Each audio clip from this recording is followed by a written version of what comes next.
Yeah, go ahead and just sit up here. I'll introduce y'all. All right, I'm going to keep us moving because we have a timeline. It's a great privilege, Governor, don't sit down, to introduce our next speaker, who's also a great friend to the country, a treasure on education, has been a great governor to our neighbor state in Arizona, to Colorado, great leader in his own party, but mostly just a fabulous mind for America and for the future of our children. A friend to all of us, Governor Roy Romer. You're next.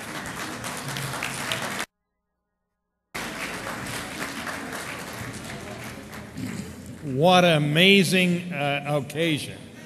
We just had a similar conversation at the Democratic convention, and there's something a move in America. I want to make a specific suggestion, and let me just summarize what has been said this morning. I think we're all agreed that we have a crisis in this country, that we need to raise our performance of education so that it is comparable to the best in the world. We have slipped behind. I'll just give you, if we had the Olympics of 15-year-olds in math, we wouldn't be on the first 3 seats. We'd be 25th in line among 30 nations. Now, let me tell you, if you're a 15-year-old and you're 25th among 30 kids, when you're 15, you're going to be 25th among 30 adults when you're trying to get a job as you grow. So we really have a challenge. Now, that has been very clearly established. This is the day of solutions. How do we go at trying to make some constructive change in this country? The issues are, 1, we got to raise our expectations and standards. You heard that this morning. 2, we've got to improve teaching in every classroom, including the way we pay and compensate teachers and use performance. 3, we need to spend more time on task. That is a simple summary. I want to take just one of those and push it a little further, because it is a solution that we need to find. And it is, how do we raise the standards of America? Now, I've been a governor 12 years. I've been a school superintendent. I understand how difficult it is. I do not think America is looking for Congress to legislate a national standard for your school. I think that's not compatible with the way that you in this room view the sharing of government between federal and state and local. So if we're not going to have a legislative act from Congress stating how good we should be in math and science, how do we get there? Let me give you a concrete suggestion. If the next president of the United States, whoever it may be, would call in within the first 30 days 50 governors and 50 state school officers and say, we're going to have a new kind of partnership. I want 15 of you within 90 days to come back with a set of educational standards, K-12, that are truly world-class.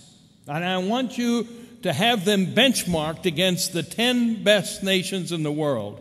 You do that voluntarily, 15 states, and you agree, commit to reach for that over an appropriate period of time. It's a voluntary act. It comes from the bottom up. The president says, you do that, here's what I will do. I will then come to the table with certain things to help you get the job done, to facilitate it. 1, I will help you design the tests that you need to have to be sure those standards are held accountable. You do the testing, but I'll provide the money for it.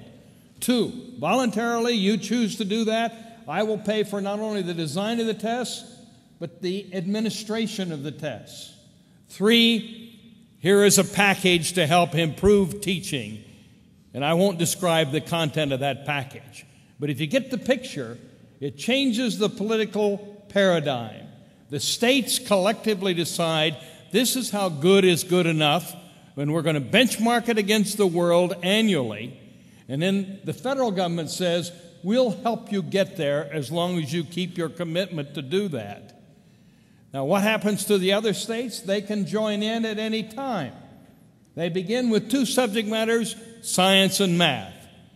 And then if in the course of their work 15 states say, wait a minute, there's 2 ways to go at math, and we want to have 2 groups of 15, fine, have 2 groups of 15.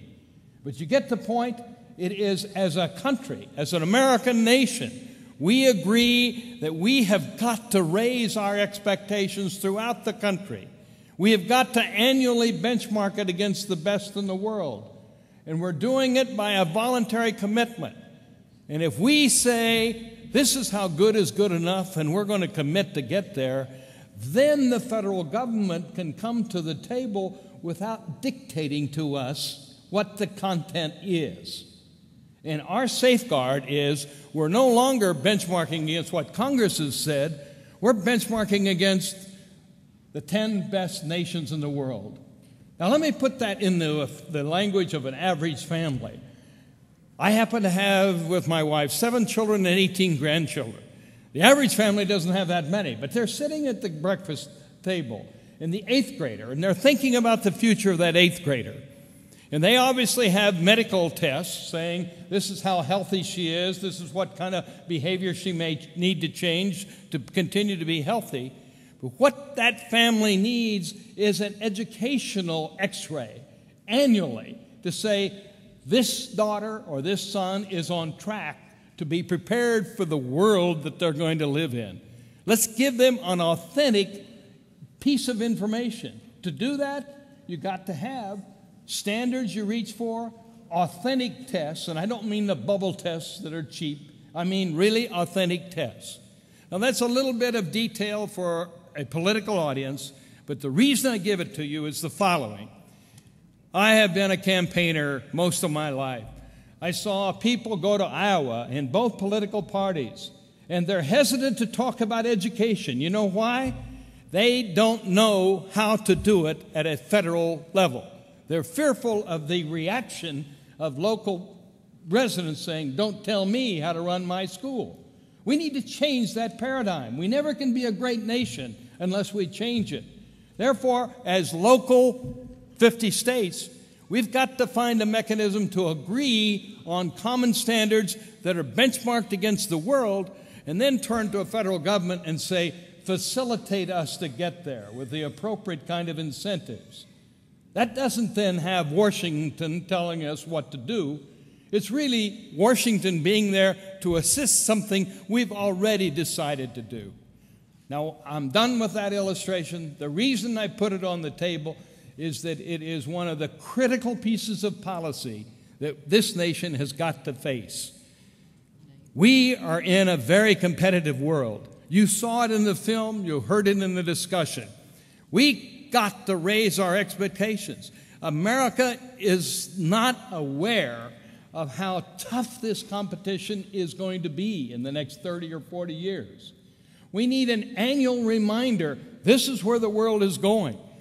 And we need a daily reminder as parents and as public officials at the state and local level that we have got to reinvest into the vigor of education, including all of the participants of parents, local communities, and national officials. I just want then to close by saying this is what Strong American Schools is all about. We're a bipartisan organization, been working with many that are on the stage today to do what? To raise the awareness of this nation of the peril we're in, to lay out 3 concrete ways we can go at it, namely raising our standards, improving our teaching, and committing more time, and finally finding a way to energize America, because this isn't going to happen unless America really grabs hold of it. And that's why American Solutions and Newt and others, Reverend Sharpton and others, are really making the point. I am hopeful. I'm hopeful because all of America has a chance and a time to do it. This is the time America makes decisions. 2 parties are running slates for President of the United States.